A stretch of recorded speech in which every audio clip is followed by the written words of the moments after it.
ሱልጣን መሐመድ አልፋቲህ ቆስጥንጥንያን የከፈተው ትንቢት የተነገረለት ጀግና።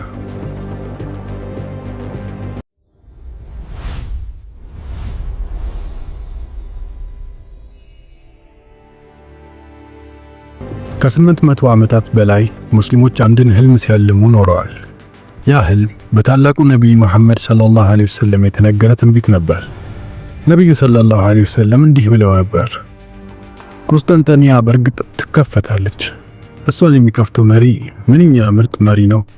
እሷን የሚከፍተው ሰራዊትስ ምንኛ ምርጥ ሰራዊት ነው!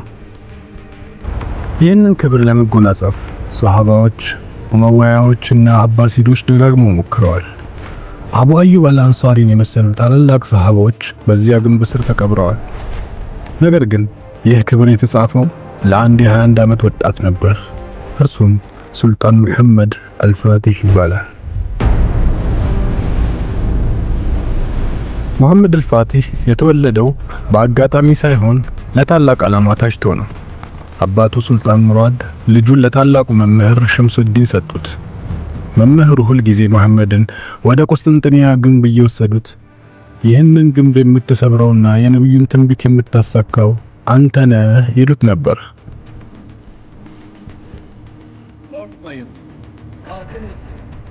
መሐመድ አልፋቲህ በልጅነቱ 7 ቋንቋዎችን ተምሯል። ፍልስፍናን፣ ስነ ከዋክብትንና የጦር ስልትን ጠንቅቆ ያውቅ ነበር። 2 ጊዜ ወደ ስልጣን ወጥቷል። በመጀመሪያው ጊዜ በልጅነቱ ሲነክስ የሀገሪቱ ባለስልጣናት ንቀውት ነበር። ነገር ግን በሁለተኛው ዙር ሲመለስ ዓላማው አንድ ብቻ ነበር፣ ቆስጠንጢንያ።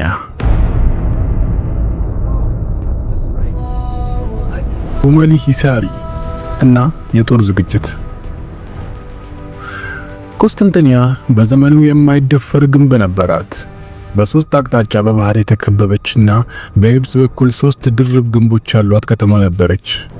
መሐመድ መጀመሪያ ያደረገው ነገር ሩመሊ ሂሳሪ የተባለውን ግዙፍ ምሽግ በ4 ወራት ውስጥ መገንባት ነበር።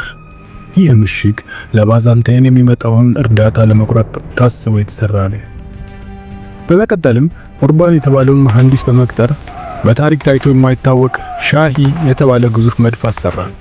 ይህ መድፍ 600 ኪሎ ግራም የሚመዝን ድንጋይ ከ1 ማይል በላይ መወርወር የሚችል የዘመኑ የቴክኖሎጂ ቁንጮ ነበር።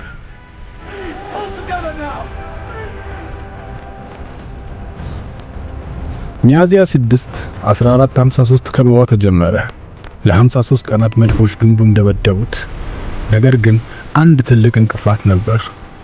ጎልደን ሆርን የተባለው የባህር መግቢያ በግዙፍ ሰንሰለት ተዘግቶ ነበር። የኦቶማን መርከቦች ወደ ውስጥ መግባት አልቻሉም። እዚህ ጋር ነው መሐመድ አልፋቲህ ዓለምን ያስደመመውን ብልሃት የተጠቀመው። መርከቦች በባህር መግባት ካልቻሉ በየብስ ይሄዳሉ አለ። በአንድ ሌሊት ውስጥ 70 የሚሆኑ መርከቦችን በቅባትና በጣውላ በተሰራ መንገድ ላይ በበሬዎችና በወታደሮች እየተሳቡ ተራራውን አቋርጠው ባህር ውስጥ እንዲገቡ አደረገ። ጠዋት ሲነጋ የባዛንታይን ወታደሮች መርከቦቹን መሃል ከተማቸው ላይ ሲያዩ አይናቸውን ማመን አልቻሉ።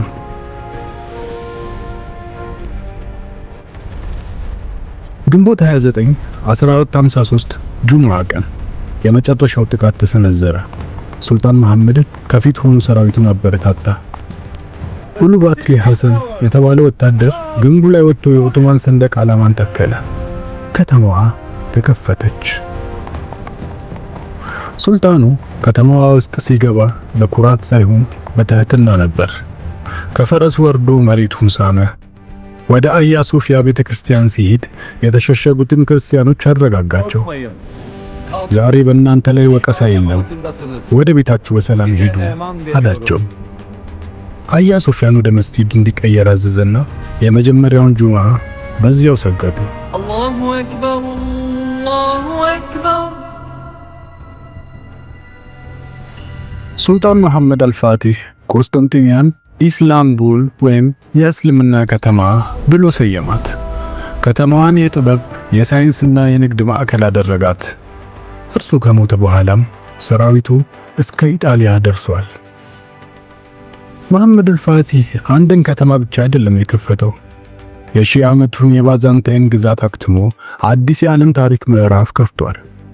የነቢዩን ሰለላሁ ዐለይሂ ወሰለም ቃል እውነት አደረገ። የሙስሊሞች ኩራት የሆነው ይህ መሪ እስከ ቂያማ ድረስ ስሙ ሲታወስ ይኖራል። አብዛኛው ሰው መሐመድ አልፋቲህን የሚያውቀው በታላቁ ሰይፉና በቁስጥንጥንያ ግንቦች ስር በነበረው ጀግንነቱ ነው። ነገር ግን ከጦር ሜዳው ድል በስተጀርባ በዘመኑ ከነበሩት ታላላቅ ምሁራን አንዱ እንደነበሩ ያውቃሉ? ሱልጣኑ 7 ቋንቋዎችን ማለትም አረብኛ፣ ፋርስኛ፣ ቱርክኛ፣ ግሪከኛ፣ ላቲን፣ ሰርቢያኛ እንዲሁም ዕብራይስጥ አቀላጥፎ ይናገር ነበር። ይህ ችሎታው የጠላቶቹን ደብዳቤዎች ያለ አስተርጓሚ እንዲያነብና የሮማን ታሪክ በጥልቀት እንዲረዳ አስችሎታል። እርሱ የቁስጥንጥንያን ግንብ ከመስበሩ በፊት የግሪክና የላቲን መጻሕፍትን በማንበብ የከተማዋን ድክመት በጥናት ደርሶበት ነበር። ስለ ግዙፉ መድፍ ሻሂ ስናወራ የሃንጋሪው መሐንዲስ ኡርባንን እናመሰግናለን። ነገር ግን የታሪክ ድርሳናት እንደሚነግሩን የመድፉን የባለስልጣን ወይም ትራጀክቶሪ እና የክብደት ስሌት የሰራው ራሱ ሱልጣን መሐመድ ነበር። በዚያን ዘመን የነበሩ መድፎች ኢላማቸውን የመምታት እድላቸው ዝቅተኛ ነበር። ሱልጣኑ ግን በሂሳብ ጥበቡ ተጠቅሞ መድፉ መቼ መተኮስ እንዳለበትና በምን ያህል ዲግሪ መቅናት እንዳለበት ቀመሮችን አስልቷል። ይህ በታሪክ የመጀመሪያው ሳይንሳዊ የጦር መሳሪያ አጠቃቀም ተብሎ ይጠራል። አልፋቲህ ጀግና ተዋጊ ብቻ አልነበረም። እርሱ ለጥበብ ትልቅ ቦታ ነበረው። አቭኒ በሚል የብዕር ስም ግጥሞችን ይጽፍ ነበር። የጣሊያን የህዳሴ ወይም ሬኔሳንስ ጥበብ ይማርከው ስለነበር ታዋቂውን ሰዓሊ ጄንቲሊ ቤሊኒን ከቬኒስ አስመጥቶ ምስሉን እንዲስል አድርጓል። በቤተ መንግስቱ ውስጥ የሙስሊም ምሁራን ብቻ ሳይሆኑ የግሪክና የላቲን ፈላስፋዎች ተሰባስበው እንዲከራከሩ መድረክ ያመቻች ነበር። ለሱልጣኑ ዕውቀት ድንበር አልነበረውም። ቁስጥንጥንያን ስትከፈት ዓለም የደም ጎርፍ ይፈሳል ብላ ጠብቃ ነበር። ነገር ግን ሱልጣኑ ያደረገው ነገር ታሪክን ለወጠ። በቦስኒያ ለሚገኙ የፍራንሲስካን መነኮሳት የሰጠው አህድናማ የተባለው የሰላም ሰነድ ዛሬም ድረስ በዩኔስኮ ተመዝግቦ ይገኛል። በዚህ ሰነድ ላይ ማንም ሰው በእነዚህ መነኮሳትና አብያተ ክርስቲያናት ላይ ጥቃት እንዳያደርስ፣ ንብረታቸውም እንዳይነካ የሚል ጥብቅ ትዕዛዝ አስተላልፏል። ይህ ሰነድ ከሰብአዊ መብት ድንጋጌዎች ወይም ዩኒቨርሳል ዲክላሬሽን ኦፍ ሁማን ራይትስ ከ500 ዓመታት በፊት የወጣ የዲሞክራሲ ማረጋገጫ ነበር። ሱልጣን መሐመድ አልፋቲህ ሲሞት በሮም የሚገኙ ቤተክርስቲያናት ታላቁ ንስር ሞተ እያሉ ደውል ደውለዋል።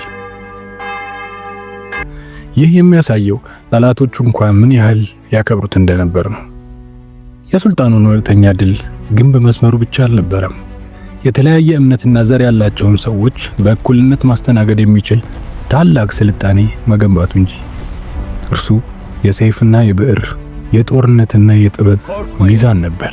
ካልክንız, himayem altındasınız። የሱልጣን መሐመድ አልፋቲህ የሳይንስና የጥበብ ፍቅር ከወታደራዊ ብቃቱ ባልተናነሰ ያስደንቃል። ከነዚህ ድብቅ ታሪኮች ውስጥ የትኛው የበለጠ አስገረማችሁ? ሐሳባችሁን ኮሜንት ላይ አጋሩን። ይህ ቪዲዮ ለሌሎች እንዲደርስ ላይክ፣ ሼር፣ ሰብስክራይብ ማድረጋችሁን እንዳትረሱ። በቀጣይ ቪዲዮ እስክንገናኝ አሰላሙ አለይኩም ወራህመቱላሂ ወበረካቱ።